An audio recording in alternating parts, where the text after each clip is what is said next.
Ok, meus amores, a gente já voltou. Menino, foi rapidinho, né? Então, a gente já está de volta para continuar esse nosso bate-papo sobre as unidades de conservação no semiárido. E hoje a gente está afunilando para as unidades de conservação do Piauí, né? Então, a gente já conversou sobre as unidades, sobre o SNUC, o Sistema Nacional de Unidades de Conservação. A gente, inclusive, falou sobre biodiversidade na aula anterior, né? Da terça passada. E hoje a gente tem dado continuidade porque, assim, professora, quando fala de conservar, de preservar, o que é que a gente está querendo conservar e preservar? O que é que tem aí de tão importante, que merece, que precisa ser conservado e ser preservado? Então, esse nosso segundo momento, antes da gente viajar e passear pelos sites, né? Pelas mídias dos parques, a gente vai conhecer uma parte, né, da flora, principalmente, desse semiárido da Caatinga. Tem várias particularidades, várias adaptações. A gente que estudou também a evolução aqui precisa entender que, para sobreviver nesse bioma, na Caatinga principalmente, é necessário, de fato, que a gente consiga ter adaptações. A gente, enquanto todo ser vivo, toda a biodiversidade que vive nesse ambiente seco, sem muita água, né? Então tem que ter adaptações para lidar com esse ambiente. E essas adaptações elas vêm dos animais, das plantas, dos micro-organismos e também das pessoas, né? Então tem toda uma diversidade cultural que também se organiza de forma a criar formas de lidar, conviver com o semiárido, conviver com a seca. Então, para isso, a gente tem tecnologias variadas, né? Uma delas, por exemplo, são as cisternas, né? Os diferentes tipos de cisternas, várias outras situações onde se pode armazenar e utilizar essas águas da chuva, os açudes, que são talvez as mais antigas formas, né, de lidar com a seca na região do semiárido aqui. Então, olha só. A gente vem conversando sobre essas situações e agora a gente vai ver o que é que precisa ser conservado no semiárido, né?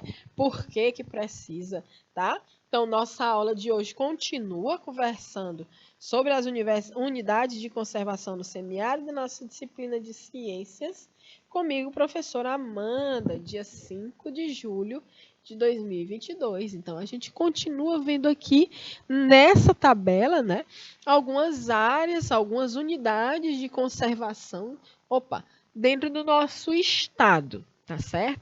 A gente já viu alguns parnas, a flora dos palmares, já vimos algumas áreas de proteção particular, né? Então, tem aqui continuando, né? Todas essas aqui são reservas particulares do patrimônio natural, ou seja, são reservas que têm donos, né? São propriedades particulares, mas que você pode, né, conhecer, pode visitar. Então, a gente tem a Fazenda Boqueirão dos Frades em Altos, né? A gente tem a Fazenda Centro em Buriti dos Lopes, a gente tem a Fazenda Boqueirão em Canavieira, Marvão em Castelo do Piauí, né? Então, inclusive, eu acho que aqui essa de Castelo tem uma baita de uma cachoeira lindíssima, a Cachoeira do Marvão, né? Aqui em Piracuruca a gente tem o Recanto da Serra Negra. A gente tem a Santa Maria de Itapuã aqui em Teresina, né? E aí a gente tem ainda a APA da Serra da Ibiapaba, como eu tinha mostrado naquela foto, naquela imagem, né? Falei um pouco sobre o Ceará também, a APA do Delta do Parnaíba e a APA da Chapada do Araripe. Olha só, ela vem aqui com os municípios de Fronteiras, Padre Marcos, São Julião, Simões, Caldeirão Grande do Piauí, Alegrete do Piauí, Marcolândia, Caridade do Piauí, Curral Novo do Piauí, Francisco Macedo. Todos esses municípios é uma APA bem grande, hein? Olha só, 162.180 hectares de reserva, tá certo? Ela existe desde 1997. Então, essas são algumas, né, das unidades de conservação do nosso estado, aqui trazendo mais as reservas particulares do patrimônio natural e as áreas de preservação ambiental, né, as RPPNs e as APAs. Tá certo? Já tinha ouvido falar de alguma delas? Vocês que estão aí na cidade de vocês, é perto? Já viram? Já visitaram? Conta aí. Então vamos lá, vamos passar adiante. Então, quando a gente fala, né, do semiárido, o que conservar?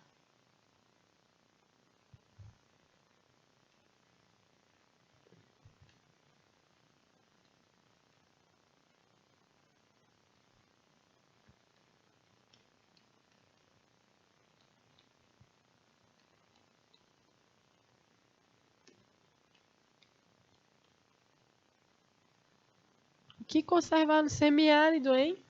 Me conta. Primeiro, nós estamos que nessa área de semiárido, o bioma predominante característico é esse aqui, ó, a caatinga, com algumas pequenas áreas de cerrado, né? Então, por exemplo, no Piauí, ficou bom não, hein, esse mapa. Foi só bem aqui que não fez legal. No Piauí, a gente tem, diz aqui, ó, imagina na tua cabeça que isso aqui é o mapa do Piauí, tá? Na tua cabeça, tu melhora ele, deixa ele bem direitinho. Então, no Piauí, a gente tem áreas, né? Que vão pegar aqui a caatinga. E a gente também tem áreas que vão representar o cerrado. Vamos botar o cerrado de que cor? Vamos botar de verdinho. Então, gente, essas áreas, elas vão se encontrar, né? Elas vão se encontrar. Quando elas se encontram, a gente tem o que a gente chama de ecótono. Esse encontro dos dois biomas é o que a gente chama de ecótono. Porque de um bioma para o outro não tem um muro, não tem uma cerca de arame farpado, não tem uma cancela, não tem nada disso para separar quem é quem. Que área é caatinga e que área é cerrado. Então vão ter áreas onde nós vamos encontrar a biodiversidade que pertence tanto à caatinga, mas também vamos encontrar a biodiversidade que pertence ao cerrado, tudo junto e misturado. Então, essa misturinha é o que a gente chama de ecótono. Ecótonos são áreas onde os dois biomas se encontram, como no nosso estado. Então, nosso estado tem um ecótono de quê? De cerrado e de caatinga.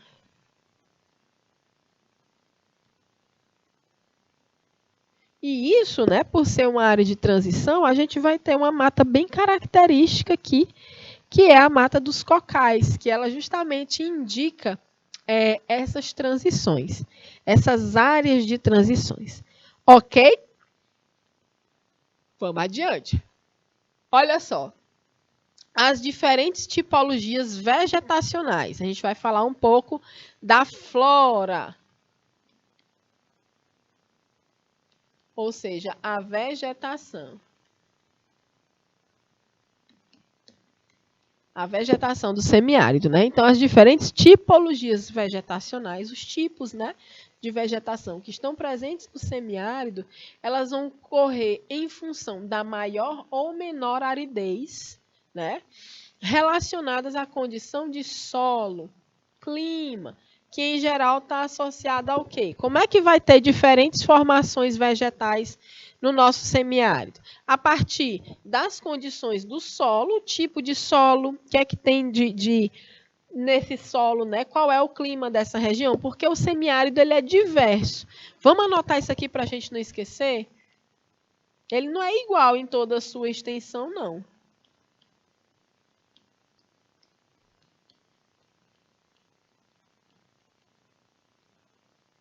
Então, o semiárido ele é diverso. Então, a flora, a vegetação, né? A vegetação, ela vai ser diferente também. O que é que vai trazer essas diferenças? A distância do litoral, né? Quanto mais você se distancia da costa, né, do Nordeste para dentro, a vegetação vai mudar. A altitude, se você pegar a vegetação da APA da Serra da Ibiapaba, ela é diferente da Serra das Confusões, por exemplo, né? Porque as altitudes são distintas. A geomorfologia, ou seja, as formações, né, geográficas das regiões, né, ao nível de dessecação do relevo, tem a ver com a geomorfologia, a declividade e posição da vertente em relação aos ventos, né? A gente sabe que a gente tem um clima seco também por conta da nossa condição geográfica, da nossa localização. Então, existem essas serras, sobretudo essa serra da Ibiapaba, ela bloqueia mesmo a passagem, né, de partes do vento que vem do litoral para algumas regiões do semiárido. E a profundidade e composição física e química do solo. Qual é a composição desse solo? Vai ser diferente em várias áreas, né, do nosso semiárido. Então, por exemplo, no semiárido nordestino, o aumento da altitude, o que é que vai ser a altitude? Eu tenho aqui o oceano e aqui eu tenho o continente, né? Essa altitude aqui está zero. Ou a nível do mar.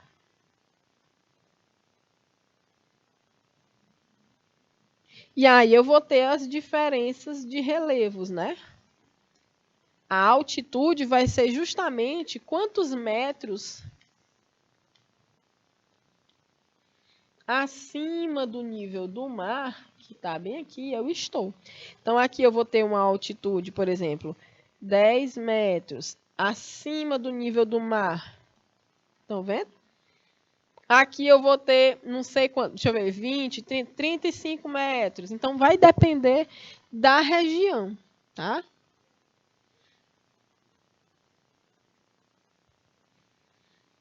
No semiárido nordestino, o aumento da altitude leva a uma redução na temperatura.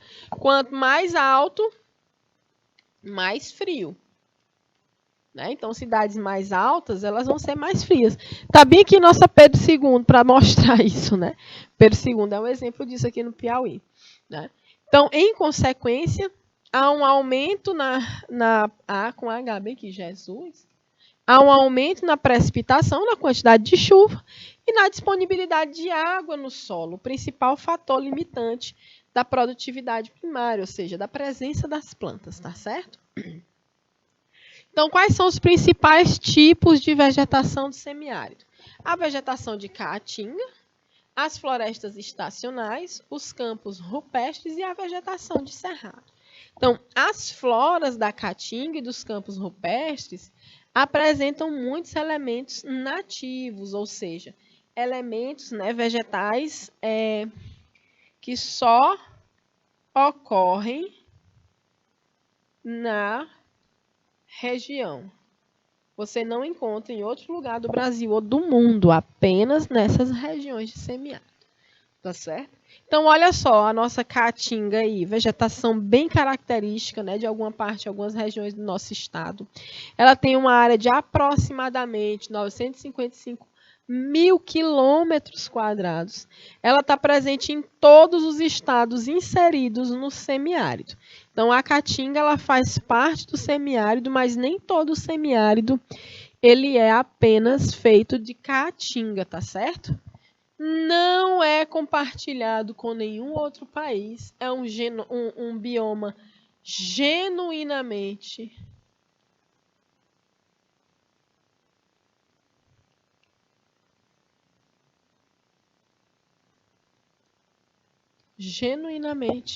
brasileiro. Só encontra no Brasil essa vegetação de caatinga. Ok? Não se encontra em outro lugar do mundo, tá certo? A vegetação considerada mais típica da caatinga vai se encontrar nas depressões sertanejas, né? Uma ao norte e outra ao sul do bioma. Ou seja, são depressões, são áreas de baixo, um relevo mais baixo, e aí nessas localidades elas vão encontrar essa vegetação mais característica da caatinga, tá certo? E o que é essa vegetação característica da caatinga? Vocês conseguem me dar alguns exemplos? Então, a gente vai ter os cactos, né, as cactáceas, plantas que fazem fotossíntese pelo caule, que tem a folha convertida em um espinho para evitar a perda hídrica, para proteger da predação, né, para não vir bicho e comer, que armazenam água no seu interior. Então, essas são algumas características das cactáceas, né? Vamos ter plantas que vão derrubar as folhas no período mais seco. Elas vão derrubar as folhas justamente para que não haja uma perda hídrica, não haja uma perda de água, né, no decorrer da seca. Então, elas vão ter folhas caidinhas. Olha isso aqui, ó. São plantas que a gente chama de decíduas e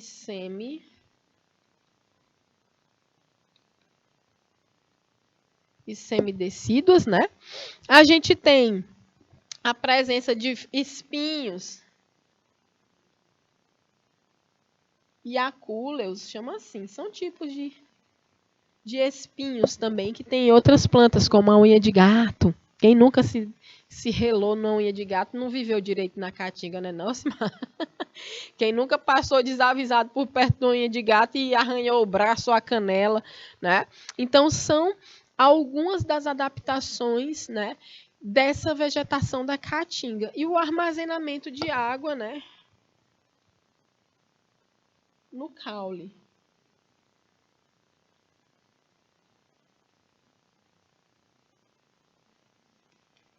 Principalmente. Tá certo? Vamos adiante. Olha aí as nossas plantas da caatinga, né? Árvores de porte relativamente baixo, as mais altas chegam no máximo até 5 metros de altura. Então, as árvores e arbustos geralmente têm troncos finos, frequentemente armados, têm folhas pequenas ou compostas, né? Folhas compostas são aquelas que vêm aqui um talinho, né? E fazem assim. Então, a folha simples vai ser assim, tá? É diferente. A folhagem é decídua, ou seja, ela cai. A folha cai na estação seca, né? Justamente para não perder água. Então, os cactos e bromélias terrestres são também elementos importantes da paisagem da caatinga. E aí, quem é que me dá um exemplo de bromélia? Em Alcimar, tu sabe? Um exemplo de uma bromélia da caatinga.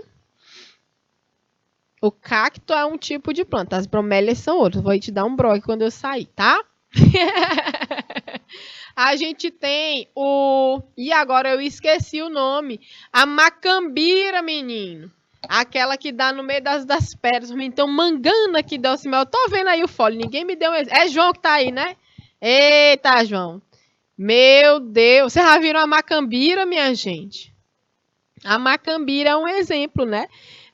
De bromélia da caatinga. E aí é muito massa essa história de bromélia, porque as bromélias, elas são plantas que geralmente precisam ter um pouquinho de água no seu interior, né? E quando elas têm água dentro delas, existe todo um ecossistema ali dentro. Então, existem verdadeiros ecossistemas dentro das bromélias. E na nossa caatinga a gente também tem, né? São elementos importantes da caatinga. E aí o extrato herbáceo, né? As ervas da caatinga, ele é efêmero. Ou seja, a planta, ela fica verdinha quando chove e depois elas secam, né? Então, elas aparecem apenas na curta estação chuvosa. Professor, e como é que elas voltam, hein? Ah, meu irmão, o ciclo de vida das ervas da caatinga, ele é rapidão. Então, ela cresce, já cria ali suas estruturas para reproduzir. Muitas delas dão muitas flores, inclusive coisas cheirosíssimas. Esses dias mesmo eu tive em Picos e coletei umas herbáceas bem comuns, né? A gente estava fazendo uma aula prática e aí a gente pegou como é o nome dele? Bamburral. Já viu o bamburral? Já sentiram o cheirinho do bamburral? Se eu trouxesse um para cá, agora todo mundo ia saber. Tem lugar no nosso estado que a gente chega e tem um cheiro assim maravilhoso. Geralmente é o bamburral, é essa erva, né? Que você pega na flor, na inflorescência dela, ela tem... Chega o cheiro assim emana para bem longe, né? Bem gostoso. Então elas crescem, se reproduzem ali na estação chuvosa. Quando vem a estação seca, morreu tudo. E aí quando começa a chover de novo, elas voltam de novo. Por isso que a gente diz que é efêmero. Ele vai e passa rapidinho. Ok? Então a gente tem aí esse extrato herbáceo como componente também da nossa caatinga.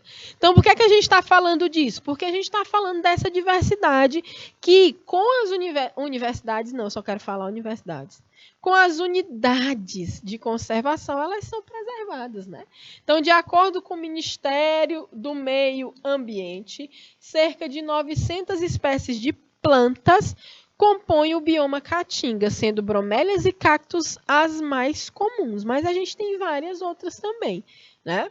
Várias outras famílias, né? A gente tem famílias das leguminosas, a gente tem meu Deus, me fugiu tudo que é nome aqui, a professora me dá um cascudo, né? Tem várias outras famílias de plantas, né, dentro da nossa região.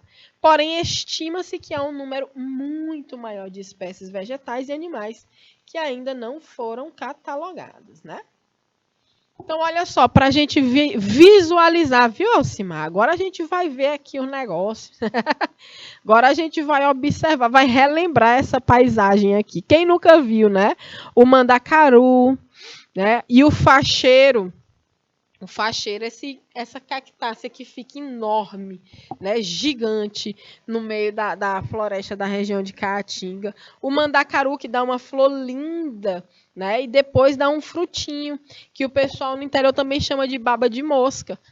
O fruto que é aquele primo daquela frutinha pitaia, que o povo está comercializando por um preço absurdo aqui nos supermercados. Era 40 pilas.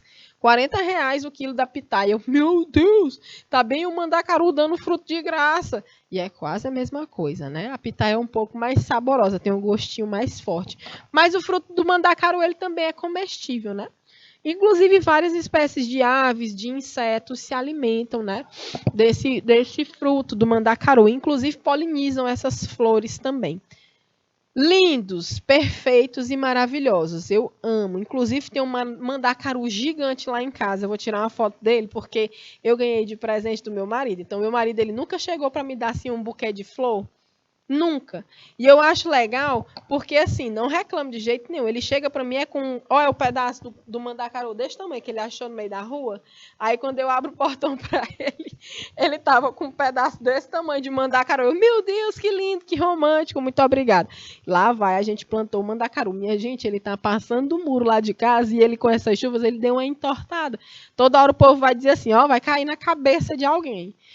Tem que cortar, tem que cortar. Todo mundo quer que eu corte meu mandacaru. Não vou cortar meu mandacaru. Está aqui dado o recado. Eu vou podar e plantar de novo o outro toco dele. Dá para fazer mais duas mudas gigantes de mandacaru. Então eu vou fazer uma floresta catingueira lá em casa. O nome disso é xeropaisagismo. Porque as plantas da caatinga são conhecidas como xerófitas, com X. Xerófitas. Ok? Que as meninas também tem que, né? A gente tem que dar o auxílio aqui para as meninas das Libras. Porque, meu amor, nossas intérpretes, elas não são obrigadas a saber esse monte de nome. O que de acha é xerófitas, né? Então, como é que simboliza? Então, as xerófitas, as xerófitas, elas são justamente essas plantas da caatinga, são conhecidas assim. Então, quando você faz um jardim com cacto, com bromélia ali da caatinga, com mandacaru, com suculenta, com palma, você fez um xeropaisagismo. E aí é massa também. Então, olha só. Ai, gente, isso aqui é um tempo de chuva, né? Que é bonito que só. Se tiver uma das paisagens que eu mais amo, é você ver o período chuvoso na Caatinga, porque dá uma contraditoriedade com esse céuzão azul, uma nuvenzona carregada com essa imagem do verde aqui brotando de novo. É um encanto, né? Então, tá aí. O mandacaru e o facheiro. Todo mundo conhecia esses dois aqui? Turma. A turma que eu tô falando é a turma que tá aqui dentro do estúdio, viu?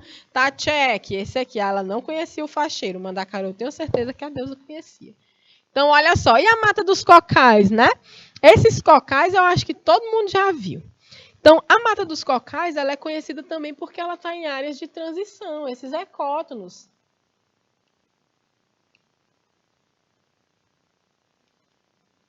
Então, elas sempre vão aparecer. E elas vão aparecer também em áreas onde o lençol freático, né, a água subterrânea, está mais próxima da superfície.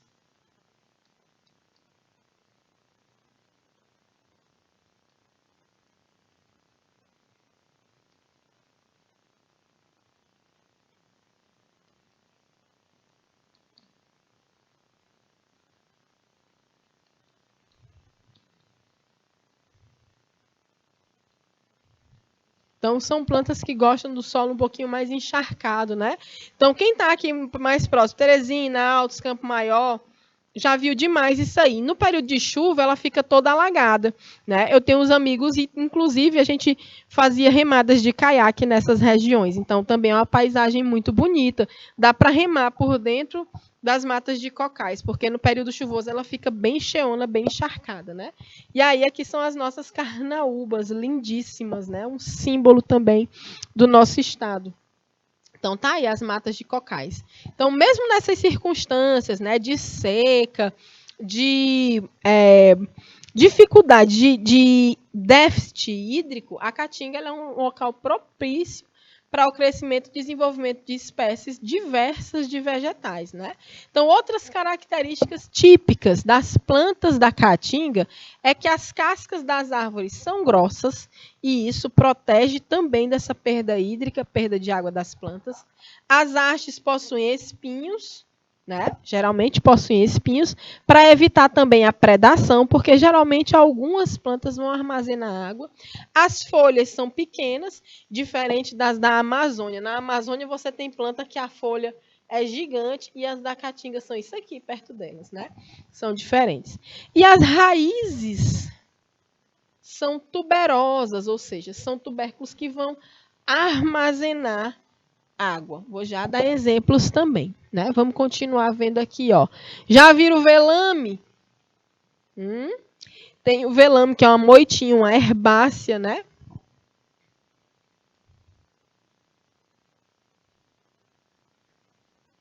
Tem o velame. Tem outro também, que é o bamburral, que é o que eu falei. Que é lindo e cheiroso, né? E aí, essas aqui, já viram? Coroa de frade. Conhecem? Essa daqui eu tenho certeza. Menina, esse coroa de frade, ele pena na mão de pai e de mãe de planta. Porque na hora que o povo vê o coroa de frade, eles vão lá e tiram o bichinho, ó. Que ódio de botânico é você falar de planta se referindo a bichinho, e é bichinho, é planta, rapaz, bicho é outra coisa. Então, olha, ele é muito utilizado, né, no paisagismo, coroa de frade. Inclusive, essa busca por essa espécie, né, como ela é uma espécie nativa, você não pode sair catando ela no meio do tempo, botando dentro de casa, não. Né? Isso é crime ambiental, seus criminosos, suas criminosas. Então, olha só, a coroa de frade, essa cactácea, ele é incrível, ele chega a ficar bem grande. E aqui ele dá as flores e os frutinhos, meu Deus do céu. As sementinhas dele saem por aqui também, né? Ficam as florzinhas, ó. Essas que estão pretinhas aqui já estão no ponto de cair e começar a nascer outros, né? E aqui em cima também ficam as flores. E aqui, ó, Elcimar, a macambira é essa aqui, ó. Isso aqui, Elcimar, que é uma bromélia, meu irmão. Tá bom? Então, a macambira é isso aí. Essa paisagem a gente vê também muito em ambientes mais pedregosos, né? Que tem mais pedras e tudo mais. Então, a gente vê as cactáceas, as macambiras estão aí. E aqui atrás, ó, toda uma vegetação que perdeu as folhas. Ou seja, árvores decíduas que perderam as suas folhas ou parte delas nesse período seco ou de estiagem. Período de seca. Tá? Só que eu nasci entre o velame e a macambira. Quem é você para derramar meu mucunzá? Olha aí, menino, lembrando. Eita, passou o junho. Meu Deus do céu. Ó, a gitirana aí, para lembrar para vocês que acabou chuva. Quando a gitirana nasce, que dá a florzinha roxa, pode esquecer que não chove mais não. Acabou o período de chuva, assim o povo diz, né? A gitirana, que é essa aqui, ó. Tem todo pé de cerca, todo terreno à altura dessa. A cidade está tomada de gitirana. Essa é a gitirana, né? O pessoal também chama de salsa. Em alguns lugares ela tem a florzinha mais roxinha, tem a florzinha mais rosadinha, né? Dependendo do lugar. E aqui do lado a gente vai ter uma outra bromélia, que é o caroá. Se eu não me engano, do caroá se faz uma fibra, né? Que é muito utilizada no artesanato. Que, inclusive, essa prática tem uma cidade aqui no nosso estado, que eu não vou lembrar agora, que tem uma senhora que ainda faz, né? Utiliza dessas fibras para a produção artística dela. Muito lindo também. Thaís de tirana e caroá. São essas as plantas que, inclusive, são protegidas dentro das nossas unidades de conservação. Né? Então, a gente está passeando ainda pela nossa biodiversidade, para a gente mostrar para vocês que nós temos elementos que são conhecidos, característicos nossos. Né? Então, olha só, a gente ainda tem a catingueira, que é uma outra planta. Quem já viu a catingueira, né, mostrando aqui os caules mais finos, as folhas pequenas, né, cheia de flores. Isso aqui deve ter um monte de polinizador, inclusive as abelhas, né, as abelhas nativas, mandaçaia, jandaíra, a arapuazinha, várias outras, né, que são melíponas. São abelhas que fazem mel. E aí a gente tem aqui, ó, as folhinhas pequenas, os caules com as cascas um pouco mais grossas, né? A catingueira como exemplo de planta da nossa região do semiárido, da Caatinga principalmente. E aí a gente tem essas plantas que dão água, né? Folhas pequenas, cobertas com um tipo de cera muito comum, inclusive a carnaúba, que está nas áreas de transição, né? Tem uma atividade extrativista da carnaúba, que as folhas são retiradas e se bate a folha, passa por todo um processo de beneficiamento para a retirada da cera da carnaúba, que é uma matéria-prima para um monte de coisa e ela é exportada, né? Do Piauí para o mundo. Inclusive, isso já deu muito dinheiro para muita gente no passado no nosso estado. E hoje, né, ainda continua a extração da cera da carnaúba, da folha da carnaúba, porém, ainda é uma atividade onde as pessoas são muito exploradas. Então, o cidadão que vai tirar a folha da carnaúba, ele tira de forma artesanal ainda, correndo risco, né? Porque ele pega um equipamentozinho assim que ele vai puxar lá em cima essa folha. E esse equipamento corta a folha lá em cima e essa folha pode descer com tudo. E tem caso, né? De pessoas que perderam a visão porque a folha caiu no olho, caiu no rosto. Então, tem alguns acidentes, né? Alguns mais graves. Então, essas pessoas que fazem a extração da folha da carnaúba para ser retirada a cera pela indústria, elas recebem uma miséria, não é nem um salário. Elas, tipo, faz bastante tempo que eu vi uma matéria que elas recebiam R$ 2 por dia, R$ 3. Hoje não deve passar de 10. É um absurdo, é quase um trabalho análogo à escravidão mesmo. Então, existem ainda essas situações, né, infelizmente, e existem atividades de extração dessas ceras que protegem as folhas das plantas, né, da nossa região contra a perda hídrica, tá bom? Então, muitas dessas plantas vão apresentar espinhos ou acúleos, né? Suas raízes vão ser bem profundas para que elas encontrem na terra a umidade necessária para viver, né? Quanto mais profundo, mais vai ter umidade. Então, a raiz vai mesmo lá embaixo. Muitas das plantas da caatinga têm capacidade de reter água no caule e nas folhas. São as plantas que a gente chama de suculentas, né? O que acaba servindo para matar a sede de pessoas e animais quando a seca se prolonga muito.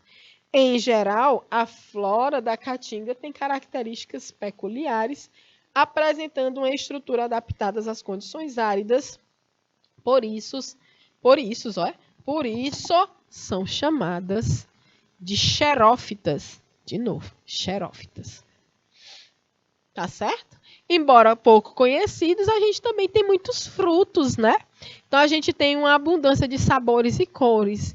Esses frutos são fonte importante de nutrientes, né? De nutrição. Então, eles vão servir de alimento tanto para os seres humanos quanto para os animais. Dentre eles vão se destacar o umbuzeiro, né? O fruto do umbuzeiro umbu, o juazeiro, o marizeiro, a quixabeira, o mandacaru. Eu não disse que ele dá fruto?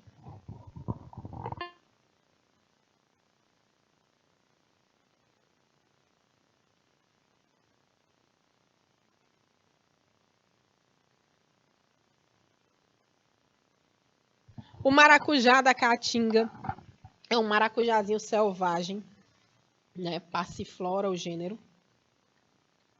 O cajueiro, o genipapo, a palmeira licuri. Tudo isso aí são frutos, né, da nossa caatinga, ok?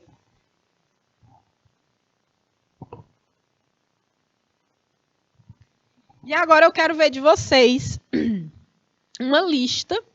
Vou botar uma atividade aqui para vocês, hein? 2 minutinhos na tela. Deixa eu botar aqui.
Muito bem, meus amores, está aí essa atividade para vocês, ó.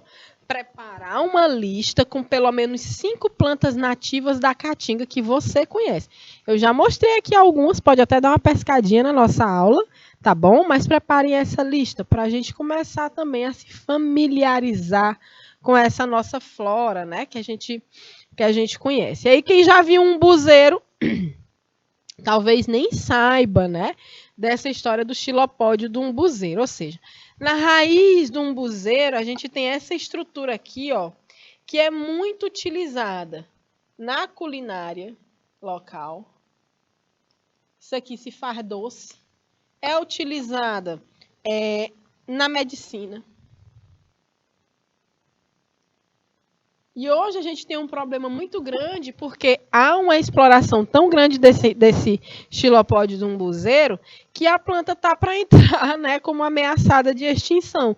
Porque as pessoas extraem tanto essas bolotinhas que dão na raiz que acabam matando a planta, né? Então se cava perto do umbuzeiro e esse xilopódio aqui, que é medicinal, né, é utilizado na culinária local, ele vai ser extraído, retirado. Só que, gente, mexeu na raiz da planta demais, você também acaba prejudicando toda a estrutura, né?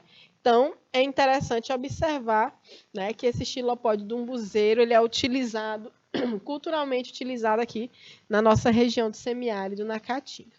Tá? Então, ele é árvore considerada a árvore sagrada do sertão. Ela é versátil, porque do umbuzeiro você usa os frutos, né? Tanto in natura, você arranca do pé e come, ou beneficiado. Você pode ver o suco, o sorvete, a polpa, a geleia, doce e por aí vai. As flores, né, fazem parte de toda uma guilda de polinização, né? As suas raízes são acumuladoras de água, são utilizadas na culinária e na medicina popular. Ó, aqui, ó, o xilopode do umbuzeiro sendo mostrado bem aqui. E bem aqui é quem, ó, colado nele, um cabeça de frade. Presta atenção que eu mostrei para vocês. Cabeça não é coroa. Uma coroa de frade, que é aquele cacto que eu mostrei no comecinho da aula, né? Então, essa fauna, né, essa flora, desculpa, essas plantas do semiárido são fontes de alimento, abrigo para a abelha nativa, de grande relevância para a conservação do nosso bioma. As abelhas possuem relação direta com a conservação, pois são um dos agentes mais importantes para a polinização, manutenção da qualidade dos ecossistemas e, consequentemente, da qualidade de vida de todas as espécies, né? Então, o guia de plantas visitadas por abelhas da Caatinga, ele vai trazer 81 espécies, aqui é tipo um livrinho, né? Ele traz 81 espécies nativas, entre árvores, arbustos e subarbustos, herbáceas, trepadeiras, que podem ser usadas nos jardins para essas polinizadoras. Gente, quando eu falo de flora, de fauna, de ecossistema, de meio ambiente natural, aí a gente compreende tudo isso e a importância de se criar cada vez mais unidades de conservação dentro desse território do semiárido, né? Dentro desse bioma da Caatinga. Tá certo?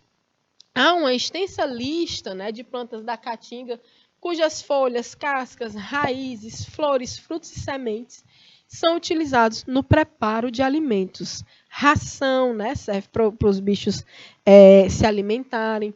Ração de criação de gado bovino, caprino, suíno, enfim. Remédios como a catingueira, o jericó, o angico, a aroeira, a baraúna, né? A catingueira de novo, vou pagar aqui. E a imburana de cheiro, né? A caatinga ainda abriga espécies raras e de grande valor, como o ipê roxo, o cumaru, a carnaúba e a aroeira, que é uma planta que está ameaçada de extinção dentro do nosso bioma, tá certo? Então, olha só, agora a gente vai dar um rolezinho para finalizar a nossa aula. Nós temos 15 minutos para passear. Então, bota aí uma roupa legal, porque a gente vai viajar.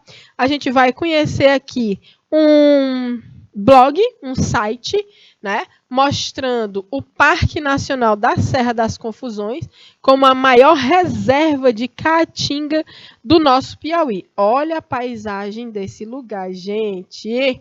Essas imagens são das pessoas desse site, né, do Conheça o Piauí, tá bom? Então tá aí mostrando.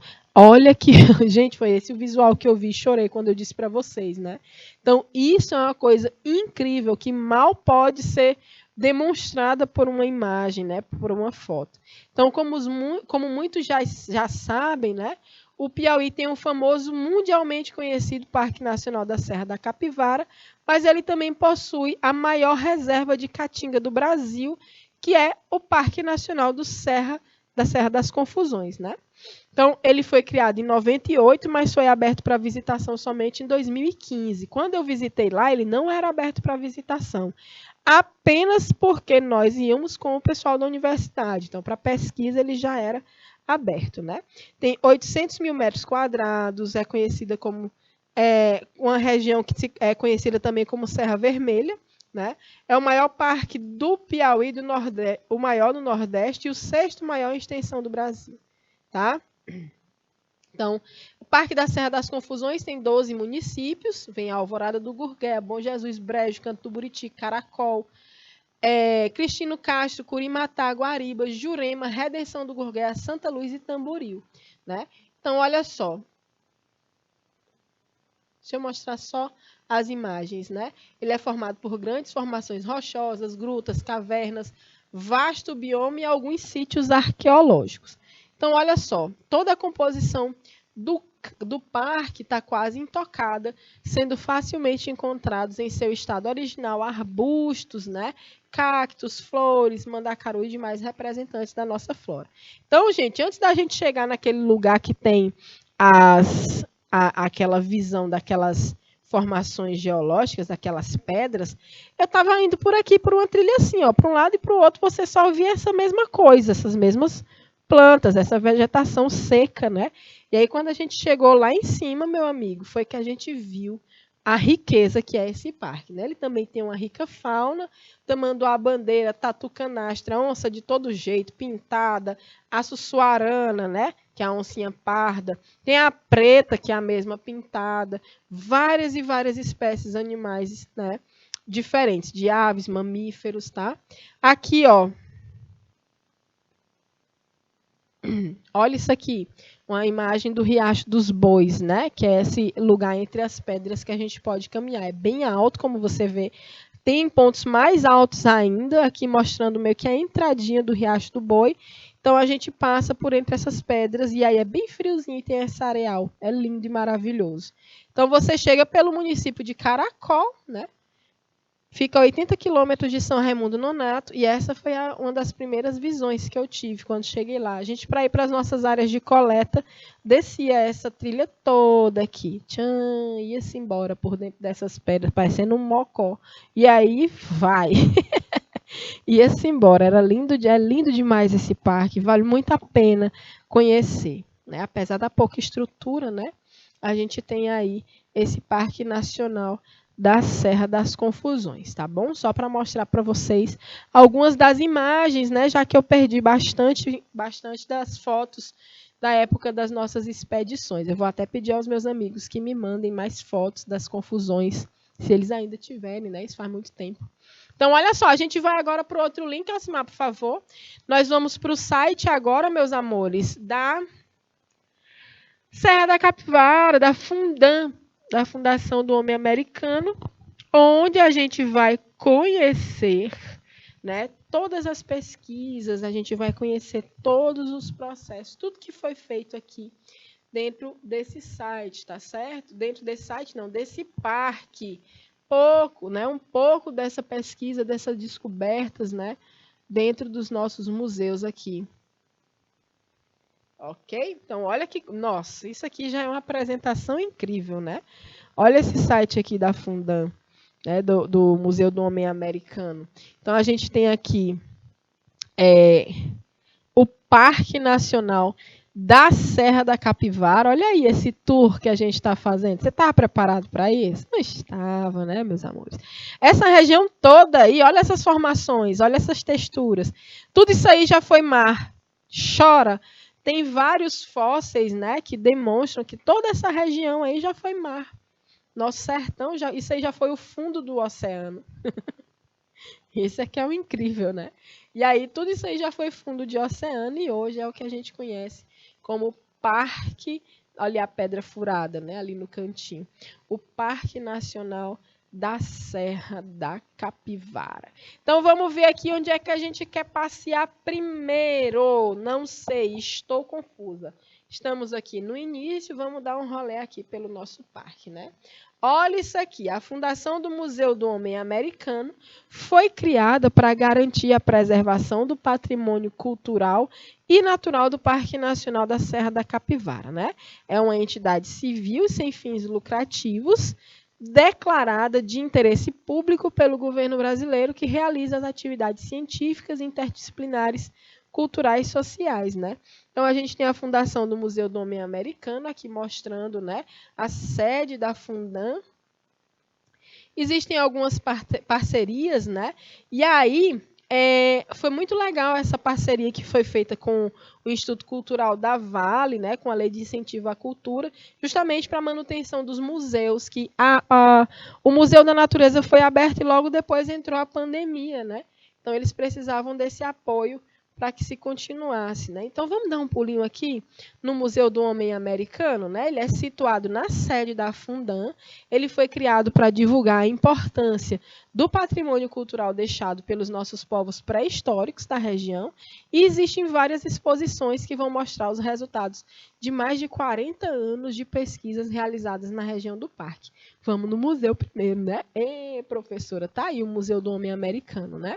Então, essa exposição é permanente, ela sempre está lá, se inicia com a visão da evolução dos hominídeos e a apresentação das teorias de povoamento da América. Em seguida, da vida do Homo sapiens na região durante o Pleistoceno e o Holoceno, que a gente estudou lá no 8º ano.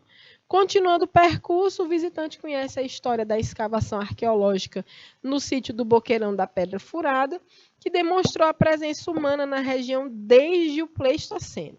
No mezanino, né, na parte de cima do museu, estão expostos os instrumentos pré-históricos, urnas funerárias e esqueletos, né?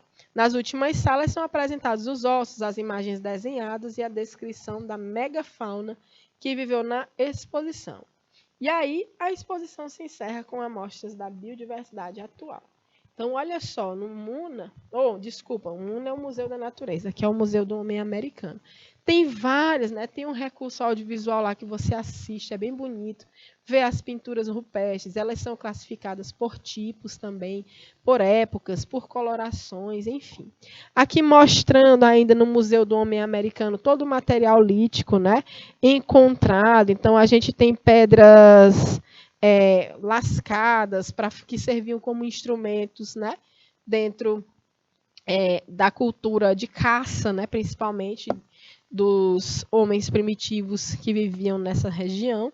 Aqui a gente tem, né, foi encontrado os vestígios, né, o esqueleto, que faz parte de um sepultamento de uma criança no sítio da Toca do Gongo 3, no Parna da Serra da Capivara. Então, mostrando aí parte da cultura, né, desses povos que aí viveram. Olha isso aqui, gente, é uma ponta de flecha, é um material lítico, né? Em quartzo hialino, uma ponta de flecha feita, né, esculpida aí pelos nossos povos mais antigos do nosso estado. Que linda, né? Então, deixa eu ver o que tem mais aqui. A gente, aqui para quem quiser visitar, de quarta a domingo, né, de 13 às 19 horas. Depois vocês podem dar uma olhadinha no site. Então, olha só o MUNA, o Museu da Natureza. Ele foi construído numa região de grande... o Museu do Homem Americano, desculpa, só uma parêntese. O Museu do Homem Americano, ele fica em São Raimundo Nonato. O MUNA fica dentro do parque, em Coronel José Dias, viu? Construído numa região de grande concentração de sítios arqueológicos, ele propõe ao visitante uma viagem multissensorial através de uma narrativa apresentada no decorrer da exposição, que mostra a criação do universo e os impactos climáticos nas constantes transformações da fauna e da flora. Então, você vê aí alguns exemplares, a forma como é exposto, né, essa biodiversidade no Museu da Natureza, que é uma coisa incrível, linda e rica. Olha o formato do museu, não é à toa. Ele imita aí um caracol, um caramujo, né? Mostrando a sequência de Fibonacci, é um padrão matemático que é frequentemente encontrado na natureza, né? Nas conchas dos caramujos, em algumas plantas. Esse espiral, ele é encontrado demais, é um padrão que é matemático mesmo, encontrado na natureza. Olha só como é exposta, né, nas peças em acrílico, essa biodiversidade, né, dessa região, mostrando aí um insetinho coleóptero, mais do Museu da Natureza, aqui a visitação, né, mostrando, inclusive, os fósseis da megafauna. Observa o tamanho disso. Né? Então, mostrando aí partes fósseis, né, fossilizadas dessa megafauna, mostrando aí alguns ossos, dentes, presas. Aí outra parte da biodiversidade que já existiu, né, os répteis primitivos, os dinossaurinhos da região, né, mostrando aí o nosso Museu da Natureza. Deixa eu ver o que tem mais aqui. Eu gostaria que a gente visitasse uma coisa bem legal aqui no SUMA. né, que a gente mostra aqui também, porque essa plataforma Capivara, ela tem o credenciamento de informações arqueológicas. Essa soma arqueológica, né, traz o resultado das pesquisas científicas, não só aqui do Piauí, né, mas de sítios arqueológicos e paleontológicos que estão em todo o semiárido do nosso Nordeste. Então, é linda essa plataforma. Vamos dar uma voltinha aqui, sim. Então, você pode fazer uma exploração a partir do mapa, olha só. Você explora o mapa, você quer ver o quê? Cerâmica, fósseis, gravuras, material lítico, material histórico, material orgânico, ossos humanos, pinturas ou outros. Escolham. Deus, escolhe o que é que você quer ver. Cerâmica, fóssil, gravura, material lítico, material histórico. Cerâmica, arte ceramista. Olha, aí vai aparecer as cerâmicas encontradas, né, em vários pontos aqui de alguns dos nossos aqui no estado. Vamos explorar o sítio, ó, a Toca do Vento. Aqui mostrando, né, o sítio do período pré-histórico, onde foram encontrados vestígios de cerâmica, gravuras e pinturas em material lítico. Brejo do Piauí. Olha aí, ó, esse sítio. Olha as pinturas, que lindas. Aqui não vai ter foto da cerâmica propriamente dita, mas a gente pode voltar aqui e ver em outra área. Vamos lá, procurar mais cerâmica, né? Olha aqui essa do São Raimundo Nonato.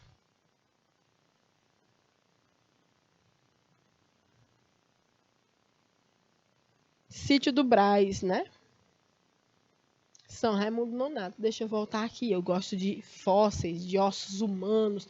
Eu gosto de ver tudo isso. Deixa eu ver se eu acho aqui. Aqui. Não, não tem imagem. Toca da Guari, Canabrava e Jurema.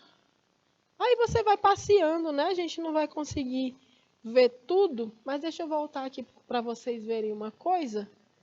Tá? Vamos clicar aqui, não tem imagem. Morro Histórico das Caraíbas, olha só. Vamos ver se tem aqui alguma foto.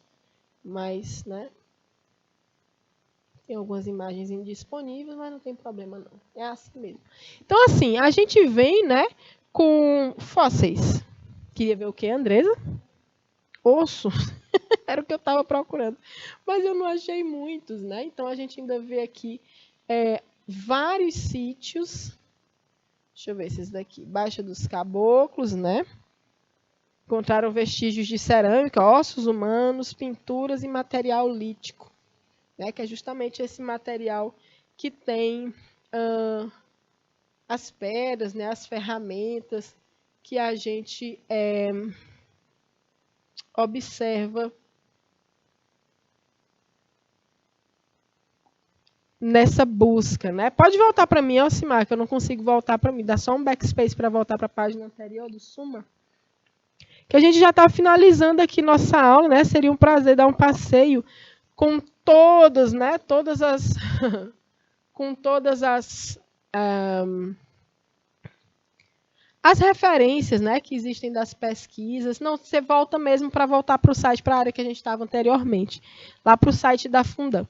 E aí a gente vê, tem uma área no site que você consegue fazer um tour virtual pelo museu, né, pelos museus. Então, foi uma estratégia que eles bolaram no período da pandemia. E aí, quando isso aconteceu, vocês podem ter a possibilidade de frequentar, de visitar esse ambiente. Ih, deu erro, não tem problema não.